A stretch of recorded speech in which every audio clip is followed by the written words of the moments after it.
بسم اللہ الرحمن الرحیم۔ السلام علیکم اسٹوڈینٹس، آج ہم سبق نمبر 2 میں مولانا الطاف حسین حالی کا تعارف کریں گے۔ مولانا الطاف حسین حالی 1837 میں پانی پت میں پیدا ہوئے۔ ان کے آباء و اجداد غیاث الدین بلبن کے زمانے میں ہندوستان آئے۔ 9 برس کے تھے کہ والد کا انتقال ہو گیا۔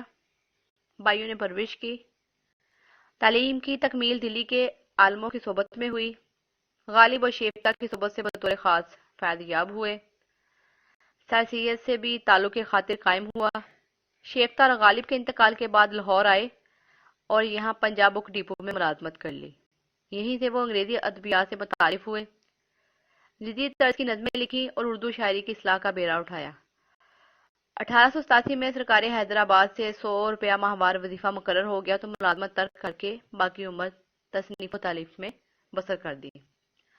حالی کے اسلوب بیان کی سب سے نمایاں خوبی مداح نگاری ہے۔ حالی اپنے مضمون کو ادا کرنے اور مطالب کو وضاحت سے پیش کرنے کے سوا ان کی اور کوئی غرض نہ تھی۔ ان کی نثری تحریروں میں توازن کا خاص خیال رکھا جاتا ہے۔ بے جا اختصار اور بے جا طوالت سے اجتناب کرتے ہیں۔ عبارت کو دلکش سادہ بیان کرتے ہیں۔ وہ ہر بات کو سنجیدہ عقلیت کے ترازو میں تولتے ہیں۔ تخیل اور جذبات سے دور رہتے ہوئے اپنے خیالات اور حقائق کو قاری تک پہنچانے کی کوشش کرتے ہیں۔ یہی وجہ ہے کہ رشید احمد صدیقی نے حالی کے نثری اسلوب کو اردو نثر کا معیاری اسلوب قرار دیا ہے۔ مولانا الطاف حسین حالی نے بہت سی کتابیں لکھی، ان میں سے چند ایک کا ذکر یہاں موجود ہے۔ وہ سوانح نگار، مضمون نگار، نقاد بھی تھے۔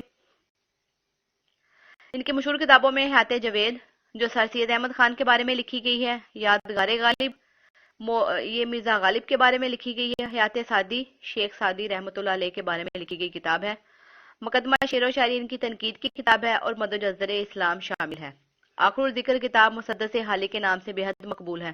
بیٹا مسدس حالی کے بارے میں آپ نے مولانا الطاف حسین حالی کی نظم پڑھی ہوگی 8th کلاس میں۔